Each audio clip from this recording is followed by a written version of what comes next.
Hello, divers. Welcome to another shiny, happy edition of Mysteries of the Deep. This week, we'll dive into a home video format that came to market just after videocassettes and touted superior picture and sound. It struggled at first, then made a stunning comeback, only to finally die once and for all at the turn of the 21st century. Mysteries of the Deep presents Whatever Happened to Laserdisc?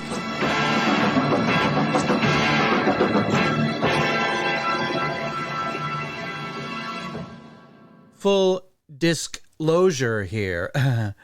I was fully bitten by the Laserdisc bug during the 1990s. I was indoctrinated to the format by my good friend Jeffrey K. Howard, better known as the Vegas film critic, whose, by the way, terrific celebrity interviews can be found on YouTube.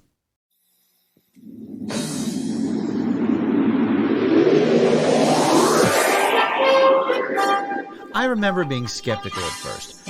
I thought that Laserdiscs were a dead format, I said. I was wrong at the time. But by the end of the decade, for all intents and purposes, Laserdisc was done. What went wrong? Well, it wasn't so much about that as what went too right. We'll get to what that means later, but first, a little history lesson.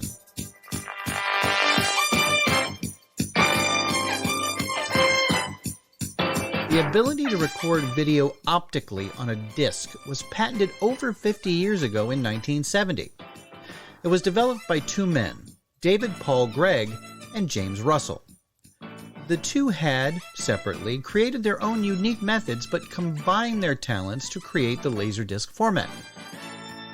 Now, it took nearly a decade of refinements before Laserdisc was ready to enter the consumer marketplace in 1978. Now, the record album-sized, sleek-looking reflective discs debuted a couple of years after VHS and Betamax cassette tapes, and several years before its smaller cousin, the CD or compact disc. No one could have foreseen at the time that the form factor of the CD would foretell the doom of Laserdisc over a decade later. Once the format had been created, the question remained, what company would make the discs, and what would be on them? The answer was the Music Corporation of America, or MCA. Another question, branding. What should these things be called? Names like Optical Video Disc System, Reflective Optical Video Disc, Laser Optical Video Disc, and DiscoVision were tossed around. Now remember, this was 1978, so guess which one they picked? Yep, DiscoVision. Oh, I bet the powers that be never thought that would get old. Needless to say, it was changed to LaserVision a few years later. MCA, being affiliated with Universal Pictures, had access to a huge library of films they could release on the Laserdisc format. What did they choose as the first movie to be released on Laserdisc? It was a film that, 3 years earlier, took the biggest bite out of the box office than any other film before it. There is a creature alive today who has survived millions of years of evolution without change, without passion, and without logic. It lives to kill. A mindless, eating machine. It will attack and devour anything. It is as if God created the devil and gave him jaws. The Laserdisc version of the 1975 Steven Spielberg blockbuster Jaws went on sale December 11th, 1978. Now, the first discs released with feature films were sold for a fairly reasonable price of around $25 each. The players, however, started at around $800 in 1978 dollars, That's roughly $3,500 today. It's a lot of money considering that the Laserdisc format was not without its flaws. More on that later. Magnavox, which was the American consumer product brand from European electronics giant Philips, released their Magnavision Laserdisc player. Now, all that was needed was a way to get people to actually buy them. Magnavox needed a beloved celebrity who was well known for explaining complex scientific information to television viewers. Their choice was fascinating. Yes, I can understand you. I'm Leonard Nimoy. Interesting. A record player that produces beautiful sound and pictures through my TV. What is it called? Ah, Magnavision. Gourmet video for people who know and love video. I see. The system consists of this Magnavision optical video disc player, a LaserVision video disc, and my TV. The encoded information on this disc is read by a laser beam. That means that the picture and sound quality must be far superior to videotape reproduction. I understand. Yes, that's Star Trek's Leonard Nimoy introducing America to Laserdiscs.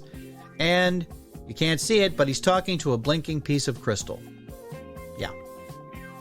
Look up Leonard Nimoy and Magnavision on YouTube for the full freaky experience.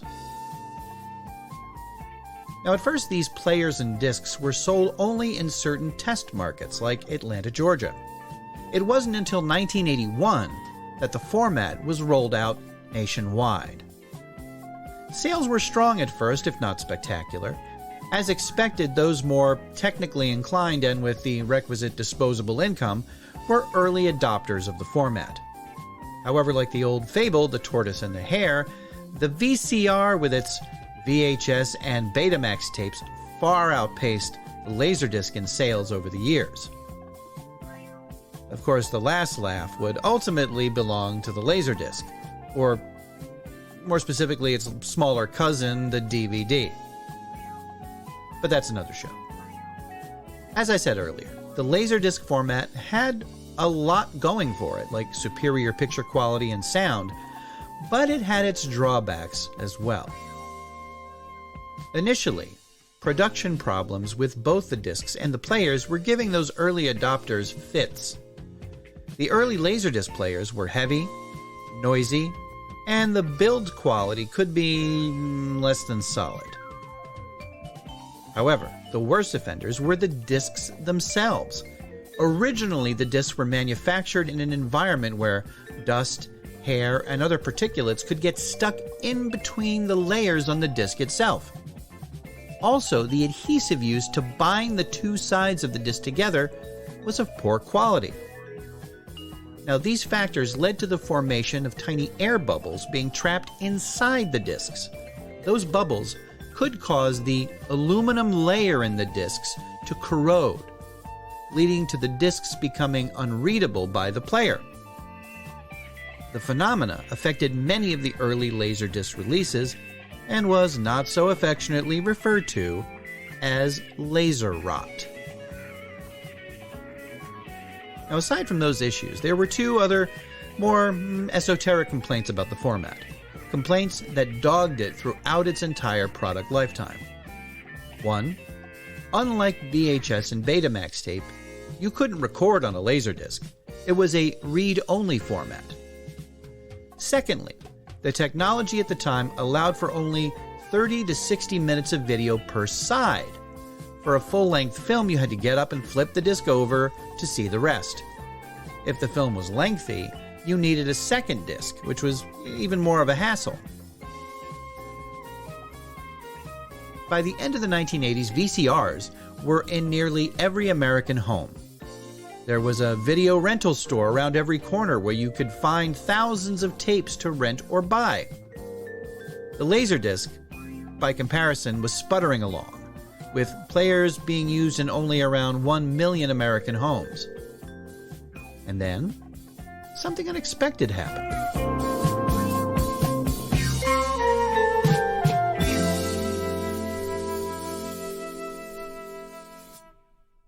After years of stagnant sales, Laserdisc players are starting to take off.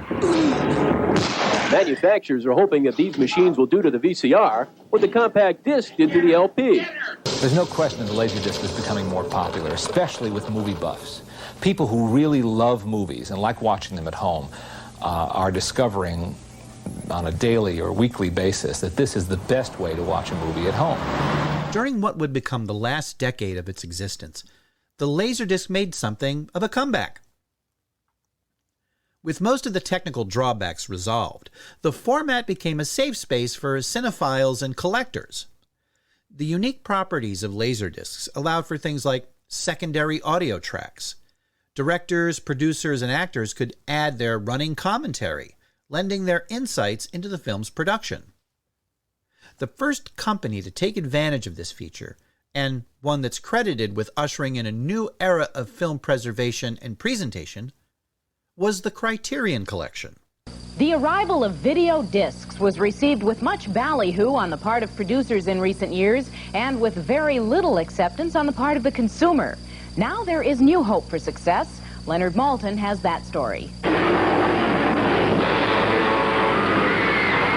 King Kong has good reason to be upset. In the more than 50 years since his film was made, many prints and even negatives have become badly worn and damaged. The old ape could do nothing more than stand by and swallow it.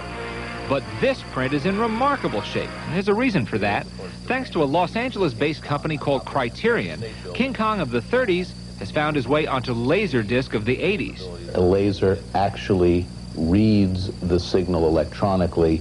There is no deterioration. No matter how many times you use it, the disc itself can be handled. It's virtually indestructible, and the image remains as good as it was the day you bought it for innumerable uses. King Kong on disc was recorded from the original film negative in the Library of Congress. Criterion has also put Citizen Kane on disc and hopes to add more titles to the library. Beyond the advantages of picture quality and durability, Laserdisc also gives the serious film student instant access to any scene, to study frame by frame if he wants with perfect clarity. Other parts of the Criterion package are a special audio channel for King Kong with background commentary from film scholar Ron Haver. Now watch very carefully when Kong picks up Fay Ray. And visual essays following each film which describe how they were made. This video disc library may be the greatest boon yet to film buffs, a perfect marriage of Hollywood's oldest treasures and the video world's newest technology. Criterion became kind of a boutique label, taking great care in restoring older films and making newer ones look and sound as good as possible. They also led the way in producing bonus features on their discs like trailers, documentaries, and deleted scenes. The success of Criterion's special edition discs led to other companies following suit. But that's only part of the story. There were a couple of other reasons why the Laserdisc became the go-to format for film fans and collectors. Movie directors began taking advantage of the format to literally re-edit their films for release on disc. This was the beginning of the director's cut. It's commonplace now to see unrated versions of movies appearing on streaming services, but in the 1990s, letting a director go back and recut their original work was an incredibly exciting prospect for movie lovers.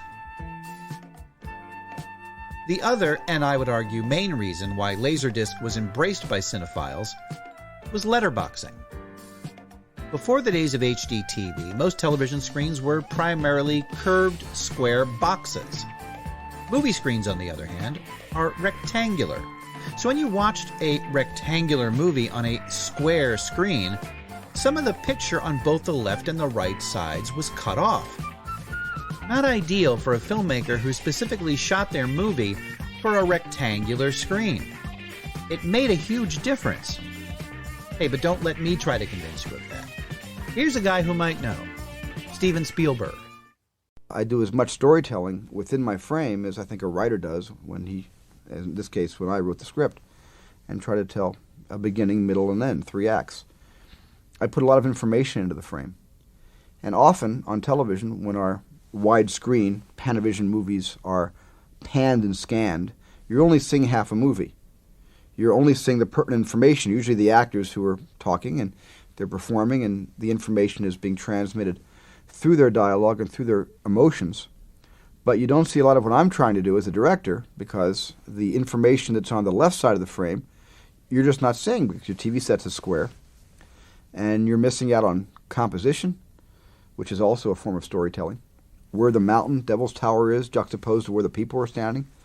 If it's important that you see Devil's Tower next to the people, the camera on television, on normal television, has to electronically either pan over to show the tower, which is a pan I never intended to do as I directed the film, or you make an electronic cut or an edit, and you flick over to the left side of the frame. And I never intended a cut to be made there, which takes the rhythm of the scene and just ruins it. Being able to watch a movie at home the way it was originally intended was like manna from heaven for those who cared about maintaining a film's visual integrity. Laserdisc sales went up. Way up. Movie studios were falling over each other to produce special editions of their films for Laserdisc. One of the most vocal proponents of the special edition was Avatar and Titanic director James Cameron. He saw the format as a way to not only show the best possible version of his films, but to also educate people on how those films were made. The Laserdisc boom of the 1990s led to a renaissance in film restoration. Even low-budget classics like the original Night of the Living Dead were given first-class upgrades in picture and sound. Laserdisc players were also selling well, with newer models even capable of playing both sides of a disc without being manually flipped over.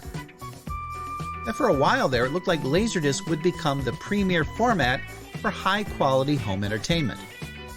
Things were looking up. For a while. But it all collapsed rather quickly. And all signs point to one reason in particular. This is DVD. And this is what happens when you watch DVD. It's a movie on a disc the size of a CD. The picture is twice as sharp as VHS. The sound is infinitely clearer. It looks and sounds like you're at the movies, but you can experience it at home. Not to mention, you can watch it in widescreen, pick your language, choose from features like director's notes, behind-the-scenes footage, trailers, and more. Watch a movie right on your computer. And rent or buy DVDs from these great Hollywood studios. DVD. See how good a movie at home can be. With over 5,000 titles to choose from, make sure you see your next movie on DVD. Yeah. First introduced in 1996, DVDs, or digital versatile discs, were smaller and lighter than Laserdiscs. Their players were more affordable and could also play music CDs. You could get an entire film on one side of a DVD, so there was no flipping. And DVDs had the same kind of bonus features as a Laserdisc. Video rental stores like Blockbuster embraced the DVD. They took up less storage space than VHS tapes, and there was no need to be kind rewind. It was these factors that led to the quick demise of the Laserdisc. By the end of the year 2000, manufacturers ceased producing Laserdiscs for the consumer market. In Japan, where the format was more popular, releases continued for another year. But all the Laserdisc manufacturers converted their factories to DVD production. Interestingly, Laserdisc players continued to be produced up until 2009, although these were mostly used as karaoke machines in Japan. One of the last Laserdiscs to be released in the US was, appropriately enough, the Arnold Schwarzenegger action-horror hybrid, End of Days. But what about these days? Well, there are still a sizable number of Laserdisc aficionados out there, and a robust amount of buying and selling on eBay. Both players and discs can be found there. The discs can go anywhere from 99 cents to thousands of dollars depending on the title. But there are still movies that were released on Laserdisc that were never made available on DVD. The most notorious example?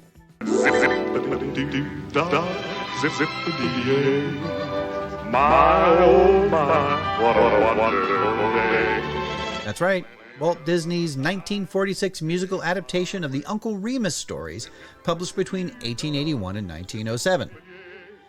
Because of Song of the South's stereotypical depiction of African Americans, the Walt Disney Company has never released the film in any home video format in the United States. Not on VHS or Betamax, not on DVD, and not on the Disney Plus streaming service. However, Song of the South was in fact released on Laserdisc, not in the US, but in Japan. As of this recording, several copies of that disc are available for purchase on eBay in the $150 to $300 range. Now, there were many other uses for Laserdiscs than just for movies.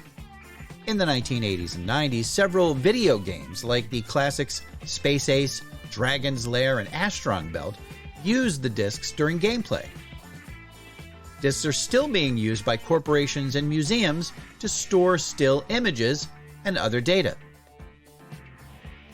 But after Laserdisc's untimely passing, DVDs became incredibly popular.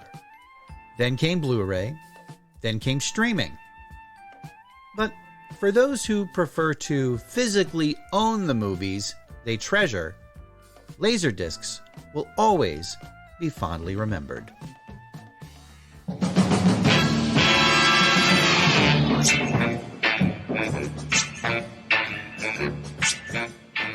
Thanks for listening. If this is the first time you've heard this podcast, check out our past episodes and subscribe so you don't miss a single one. And we want to hear from you. Drop us a line at thedeepdivepodcast@gmail.com or on our Facebook, Instagram, or Twitter feeds. You can find links to those on our Linktree site, The Deep Dive Podcast by Automaton. And don't forget to check out our official website, thedeepdivepodcast.com. All clips used in this podcast are meant for educational purposes only and not to infringe on existing copyrights. Mysteries of the Deep is a production of Automaton Studios.